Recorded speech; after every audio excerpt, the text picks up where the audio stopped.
नमस्कार, स्वागत है आप सभी का साधना प्लस में। मैं हूं आपके साथ आदर्श तिवारी। खबर ब्याज झारखंड की शुरुआत करते हैं, लेकिन पहले इस वक्त की सुर्खियों पर एक नजर डालते हैं। पटना में जेडीयू के राज्य कार्यकारिणी की बैठक शुरू। सीएम नीतीश ले सकते हैं बैठक में कई बड़ा फैसला। कहा कौन दोस्त है कौन दुश्मन नहीं चला पता। सरायकेला के सर्किट हाउस में वन पर्यावरण को लेकर बैठक में उपायुक्त एसपी और अधिकारी रहे मौजूद। बढ़ते प्रदूषण पर नियंत्रण पाने के लिए किया गया विचार। लातेहार में जेएमएम अल्पसंख्यक मोर्चा के प्रखंड अध्यक्ष का चयन। सैफ अली को चुना गया अल्पसंख्यक मोर्चा का अध्यक्ष। कार्यकर्ताओं ने दी बधाई। और खगड़िया में घोड़े पर सवार होकर आए अपराधी का वीडियो वायरल। किसान को गोली मारने की दी धमकी। पुलिस ने अपराधी को पकड़ने के लिए शुरू की छापेमारी।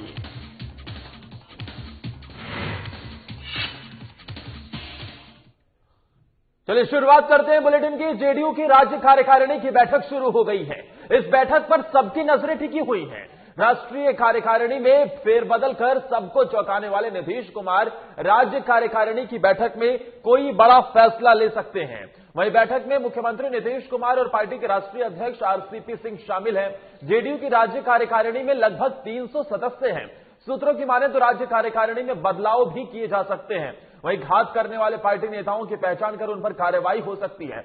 जानकारी के मुताबिक देश के राजनीतिक हालात पर चर्चा होगी और आगे की रणनीति पर फैसला लिया जाएगा।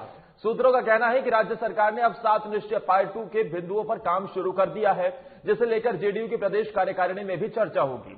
आपको बता दें कि शनिवार को जेडीयू प्रदेश पदाधिकारियों की बैठक हुई। नीतीश कुमार ने कहा कि उन्हें पता ही नहीं चला कि कौन दोस्त है और कौन दुश्मन है, किस पर भरोसा करें किस पर ना करें, लेकिन जब तक समझ पाते तब तक बहुत देर हो चुकी थी। नीतीश कुमार के इस बयान के बाद बिहार राजनीति गरमा गई है।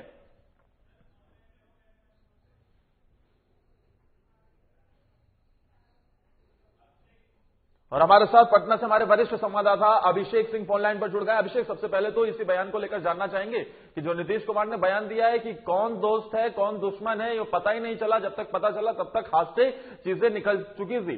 इसका इशारा क्या समझे, क्या मायने इसके निकाले जा रहे हैं? जी बिल्कुल आदर्श, कहीं ना कहीं नीतीश कुमार लगातार बीजेपी पे प्रेशर बनाते हुए नजर आ रहे हैं, क्योंकि 14 तारीख के बाद सीटों का बंटवारा होना है, मंत्रिमंडल का विस्तार होना है कि कौन से मंत्रिमंडल का पद किसको दिया जाए।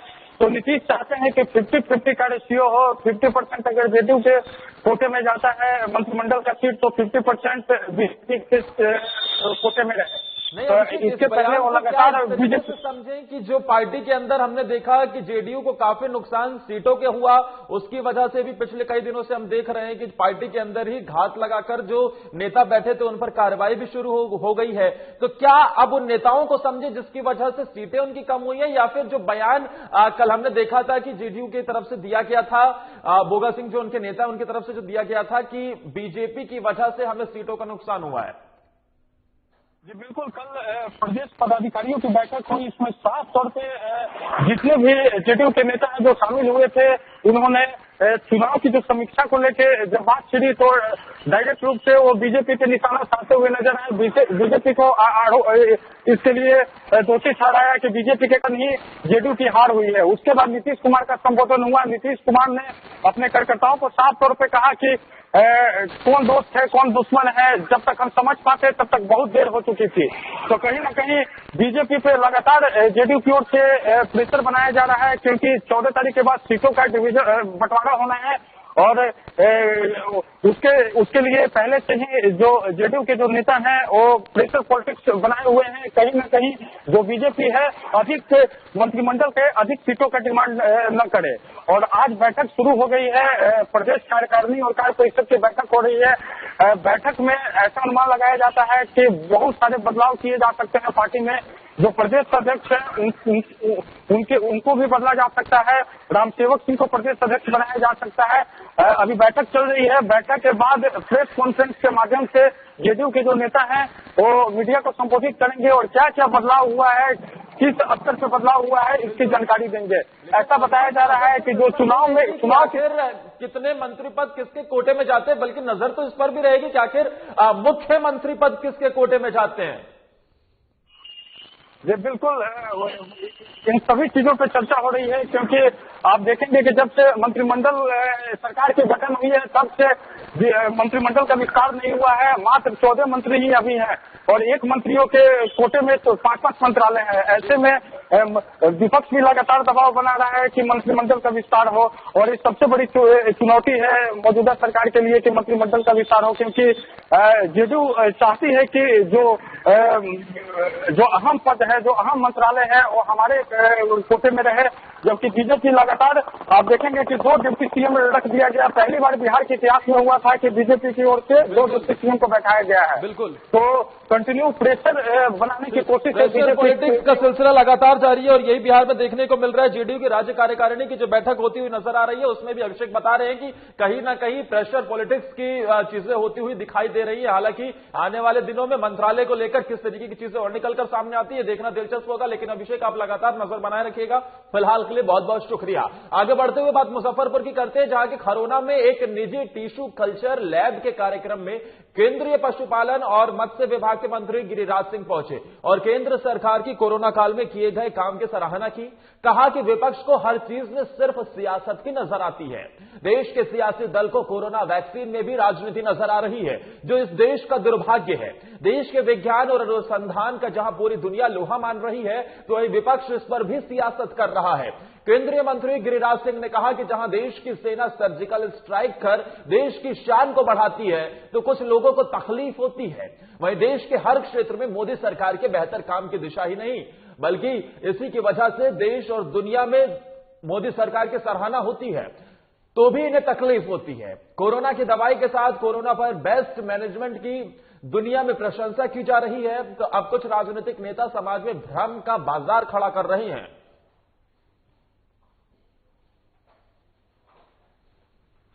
कोरोना वैक्सीन पर जब पूरे दुनिया में प्रधानमंत्री को वाहवाही मिल रही है, मैनेजमेंट पर, मृत्यु दर पर, ठीक होने के दर पर, आज हम एक्सपोर्ट कर रहे हैं पीपीई किट, हम एक्सपोर्ट कर रहे हैं वेंटिलेटर, 95 N95 मास्क, और आने वाले दिन में हम आत्मनिर्भर भारत के तहत कोरोना का वैक्सीन भी बनाने का काम किया और दुनिया को वैक्सीन एक्सपोर्ट भी करूंगा। और यहां रुकने एक ब्रेक के लिए, ब्रेक के उस पर खबरों का सिलसिला लगातार जारी रहेगा।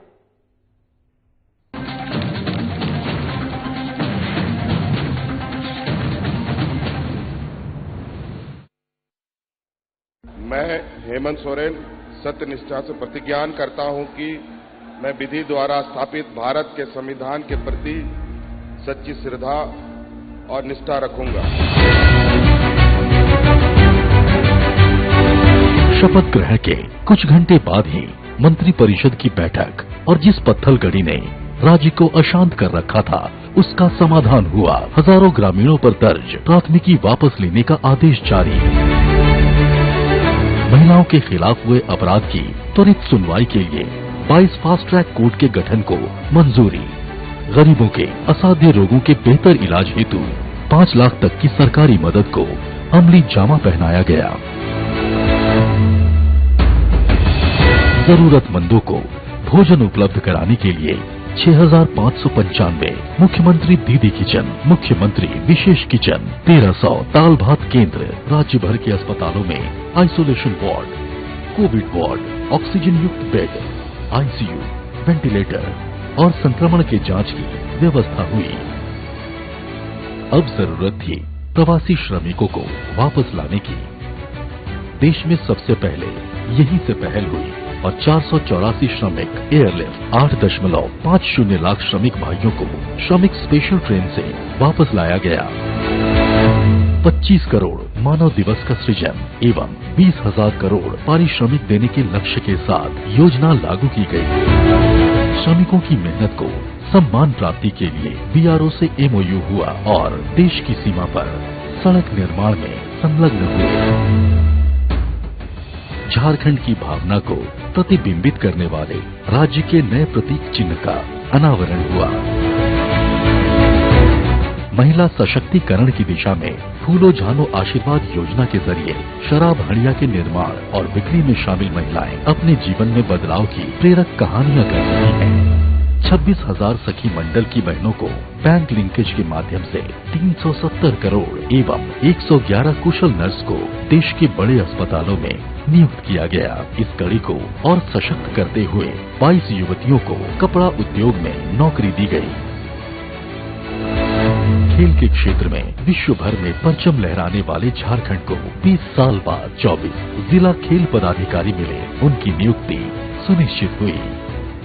इस तरह झारखंड अपने सीमित संसाधनों के साथ विकास के सभी सोपान तय कर रहा है ताकि राज्य की समृद्धि एवं समावेशी विकास की परिकल्पना को साकार किया जा सके।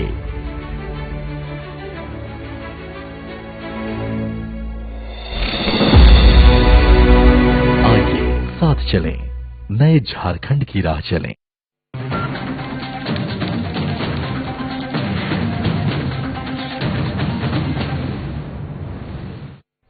वन पर्यावरण और जलवायु परिवर्तन नियंत्रण समिति के सभापति सह विधायक सविता महतो की अध्यक्षता में बैठक की गई। ये बैठक सरायकेला सर्किट हाउस में की गई, जिसमें समिति के सदस्य बंधु तिर्की, संजीव सरदार, जिग्गा होरो, जिले के उपायुक्त, एसपी और तमाम विभाग के पदाधिकारी भी मौजूद रहे, जिसमें राज्य में बढ़ते प्रदूषण पर नियंत्रण करने के लिए विचार किया गया और अधिकारियों को जरूरी निर्देश भी दिए गए।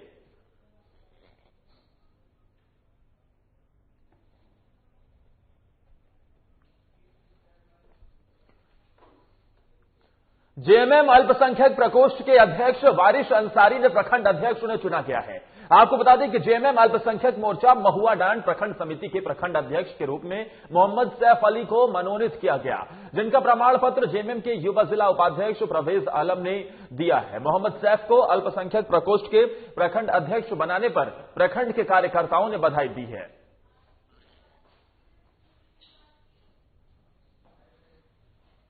मोहम्मद वारिस अंसारी के द्वारा मनोनीत अल्पसंख्यक प्रखंड अध्यक्ष किया गया है। मैं उस पर खरा उतरने का प्रयास करूंगा।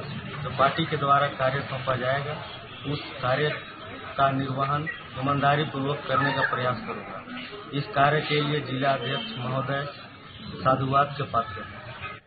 उधर खगड़िया में घोड़े पर सवार होकर आए अपराधी का वीडियो वायरल हुआ है, जिसमें अपराधी किसान को गोली मारने की धमकी देते हुए दिखाई दे रहा है। जानकारी के मुताबिक वीडियो चौथम थाना क्षेत्र के बहियार का है। वहीं वीडियो में अपराधी के एक हाथ में पिस्टल और दूसरे हाथ में चाबुक है, जो किसान को धमकाते हुए दिख रहा है। जिसके बाद पीड़ित किसान ने पुलिस थाने में मामला दर्ज करवाया है और बताया कि वो अपने 2 बेटे के साथ झाझा बहियार में अपने खेत में खाद डालने गया था, जहां घोड़े पर सवार आरोपी नरेश सिंह नामक आरोपी आया और उसे धमकाने लगा। साथ ही खुलेआम खेत में गोली मारने की धमकी भी दे डाली। वहीं पुलिस की अब आरोपी की गिरफ्तारी के लिए लगातार छापेमारी जारी है।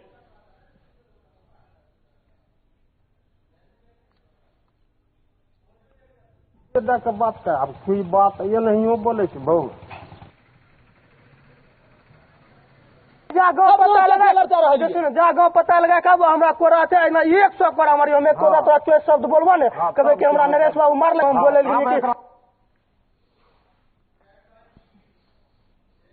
एक हाथ में चाबुक तो दूसरे में पिस्टल, अपराधी बेखौफ, बिहार पुलिस नतमस्तक।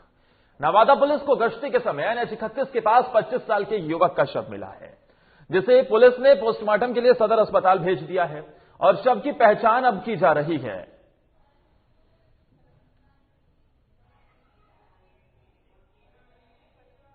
गोदाम के पास बाईपास में वहीं से गिरा हुआ था रोड पर। वहीं से हम लोग गाड़ी वाला बताया था, हम लोग गया और उठा के लेकर। पता चल रहा है कि कहाँ का ये है? ना पता नहीं चला है, यह अज्ञात है। पूर्व विधायक बोगो सिंह ने बीजेपी पर तंज कसा है। दरअसल बोगो सिंह बैठक में शामिल होने के लिए पहुंचे थे, जहां उन्होंने बीजेपी पर निशाना साधते हुए कहा कि जेडीयू के खराब प्रदर्शन के लिए बीजेपी भी जिम्मेदार है। साथ ही यह भी कहा कि चुनाव में एलजेपी का कोई वजूद नहीं है, बीजेपी के वोट नहीं देने के चलते ही उनकी हार हुई है। देखिए, हम जीवन में ना हारते हैं ना जीतते हैं, सकते हैं। सेवा हमारी पूंजी है। राजनीति मेरा शौक है, राजनीति हमारी मजबूरी है। बिहार में एक नारा था, लोजपा भाजपा भाई भाई, उसका खामियाजा जदयू को भुगतना पड़ा है। इस बात से इनकार नहीं किया। तो आज वो बात रखिएगा बैठक की। जरूर, जो सच्चाई है उस बात को तो उठाना जरूरी है।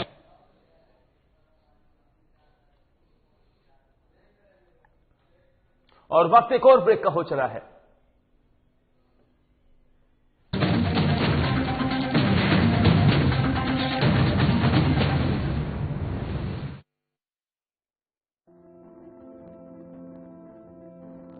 कोरोना का संकट अभी टला नहीं है, इसलिए लापरवाही बिल्कुल नहीं। जब भी घर से बाहर निकलें, मास्क जरूर लगाएं। दूसरी बात, एक दूसरे से कम 2 गज की दूरी बनाएं। और तीसरा, अपने हाथों को साबुन से अच्छी तरह बार बार धोएं। यदि हम इन सभी मुख्य बातों पर अमल कर लें तो कोरोना वायरस के संक्रमण से बच सकते हैं और हमारा राज्य कोरोना मुक्त हो सकता है। मेरे प्यारे झारखंड वासियों, कोरोना का जंग अभी जारी है। हम और आप मिलकर ही इस जंग को जीत सकते हैं। इसलिए सरकार द्वारा दिए जा रहे निर्देशों का पालन करें और विश्वास रखें, हम और आप मिलकर जरूर इस जंग को जीतेंगे। सूचना एवं जनसंपर्क विभाग, झारखंड सरकार द्वारा जनहित में प्रसारित।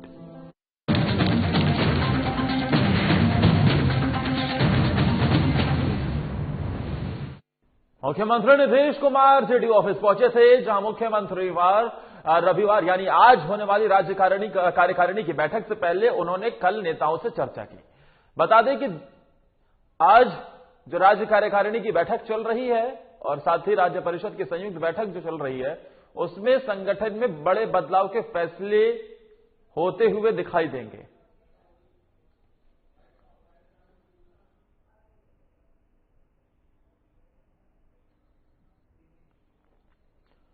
पटना सिटी में हथियार समेत 5 अपराधी को पुलिस ने गिरफ्तार किया है। राजधानी पटना में आपराधिक घटनाओं पर लगाम लगाने को लेकर अपराधियों की धरपकड़ जारी है।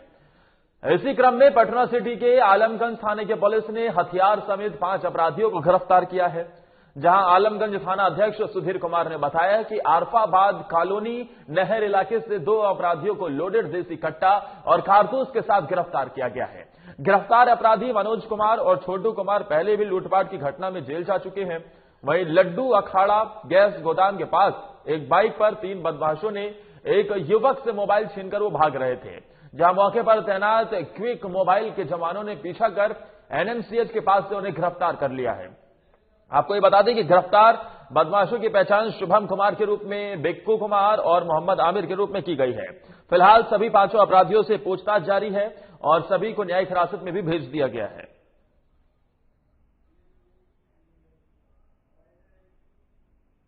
नाम का व्यक्ति लड्डू खड़ा से घर जा रहा था। उसी क्रम में जो है 3 व्यक्ति R15 मोटरसाइकिल से और उनका मोबाइल को झपट कर भागने लगे। उसी क्रम में वहां पर पुलिस जो मौजूद थी उससे खदेड़ कर उसको पकड़ लिया गया, जिसमें एक का नाम शुभम कुमार, दूसरा का नाम बिक्कू कुमार जो दोनों दीवान मोहल्ला खाजीलग रहने वाले हैं, और तीसरा जो है मोहम्मद आमिर बेलगढ़गंज के रहने वाले हैं। और उनके पास में से छीना गया मोबाइल और उनके जो यूज किया हुआ गाड़ी था उसको बरामद किया गया है। इसी प्रकार से कल आलमगंज थाना अंतर्गत अरफाबाद नहर के पास से 2 अपराधी को गिरफ्तार किया गया है, जिनके पास से एक देसी कट्टा तथा एक गोली, तो दूसरे के पास से 2 गोली बरामद किया गया है। और उनका नाम मनोज कुमार उर्फ गुंगवा है, दूसरा का नाम है छोटू कुमार है। दोनों गुड़ की मंडी के रहने वाले हैं और हाल ही में जेल से छूटकर आए हैं। इनका आपराधिक इतिहास है।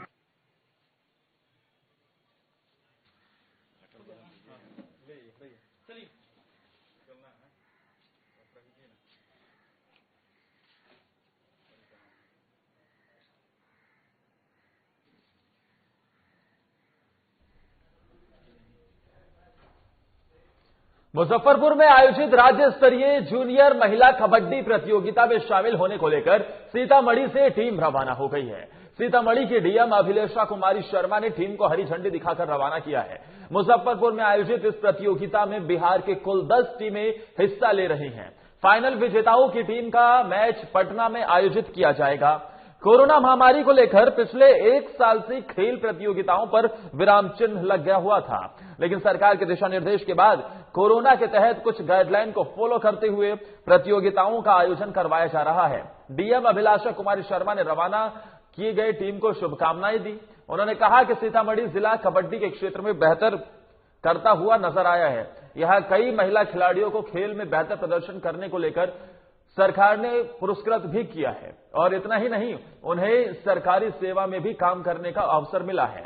रवाना किए गई टीम में राष्ट्रीय स्तर पर सीतामढ़ी का नाम रोशन करने वाली खिलाड़ी प्रियंका कुमारी भी शामिल हैं। इसके अलावा टीम में चंदा कुमारी, शिल्पी कुमारी, रेखा कुमारी और साथ ही कई अन्य लोग भी शामिल हैं।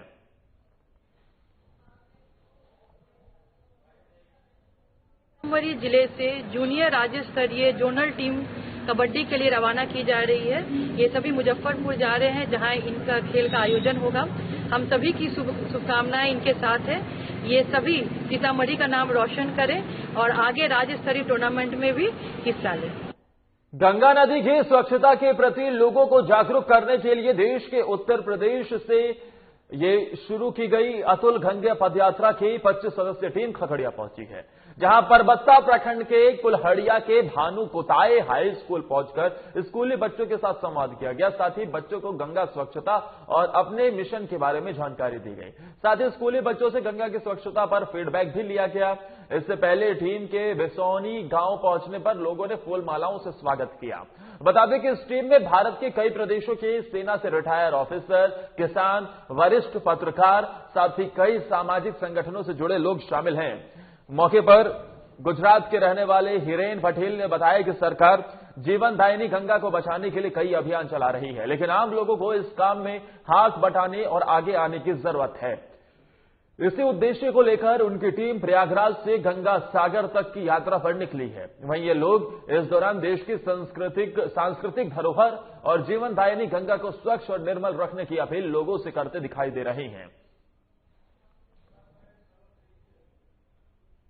गंगा नदी की स्वच्छता को लेकर जागरूकता फैलाई जा रही है और ये टीम जो आप देख रहे हैं उत्तर प्रदेश से रवाना हुई, गंगा सागर तक जाएगी और वहां तक पहुंचने पर जितनी भी जगहें आएंगी लोगों को जागरूक करते हुए नजर आएंगे। प्रयागराज से ये यात्रा निकली है और इस यात्रा के जरिए लोगों को जागरूक करना पहला मकसद है, क्योंकि जिस तरीके से लगातार हम देख रहे हैं कि गंगा को स्वच्छ बनाने के लिए, निर्मल बनाने के लिए कदम उठाए जा रहे हैं, उस दिशा में कैसे लोगों की भूमिका भी उसमें काफी ऊपर के स्तर पर देखने को मिले, कैसे लोग अपनी भागीदारी उसमें निभाते रहे, इस दिशा में भी ये जागरूकता अभियान चलाया जा रहा है। गंगा जीवनदायिनी है और हम देखते हैं कि स्वच्छ निर्मल गंगा बनाने के लिए वापस से इस तरीके के कार्यक्रम आयोजित किए जा रहे हैं, जिससे लोग भी जागरूक हो सके कि हमें गंगा में जो कचरा है उसे नहीं फेंकना है किसी भी प्रकार से कम अपनी तरफ से तो गंगा को दूषित ना करें।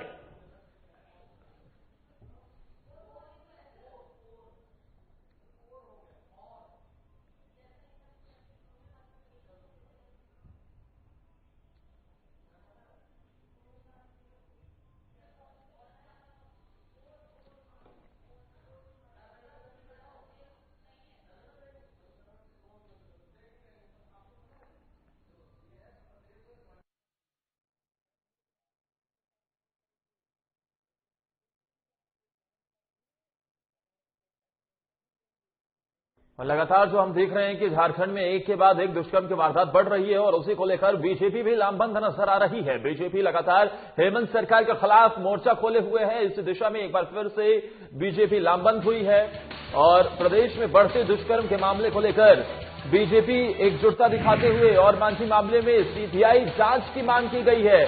मामले में सीबीआई जांच हो, ये सांसद संजय सेठ की तरफ से बयान आया है, जो हमने देखा था कि और मांझी में किस तरीके से दुष्कर्म के बाद महिला के साथ बर्बरतापूर्ण तरीके से उसकी हत्या कर दी गई। उसी दिशा में अब बीजेपी सीबीआई जांच की मांग कर रही है। सांसद संजय सेठ की तरफ से यह बयान आया है कि इस मामले पर सीबीआई जांच हो और इस दिशा में हम लगातार देख भी रहे हैं कि बीजेपी हेमंत सरकार को आड़े हाथ लेते हुए निशाना साध रही है।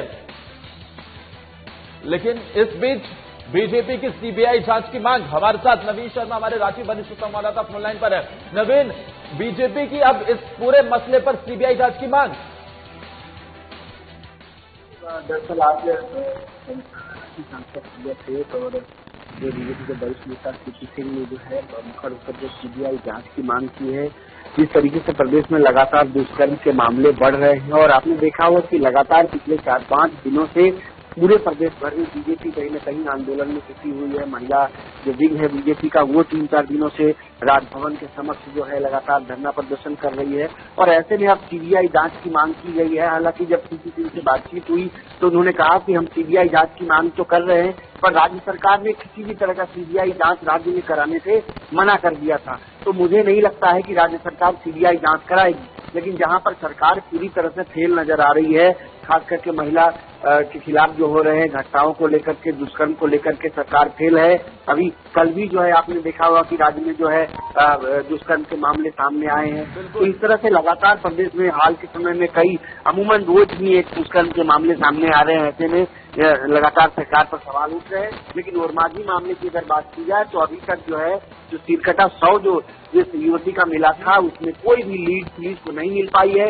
इस मामले में पुलिस ने 5 लाख रुपए का इनाम भी घोषणा किया है कि जो भी इस मामले की जानकारी देगा 5 लाख रुपए जो है प्रशासन अभी तक ये पता ही नहीं चल पाया है कि इस पूरे मामले को। तो अब पुलिस की तरफ से क्या तर्क दिया जा रहा है, पुलिस क्या कहती हुई पूरे मसले पर नजर आती है?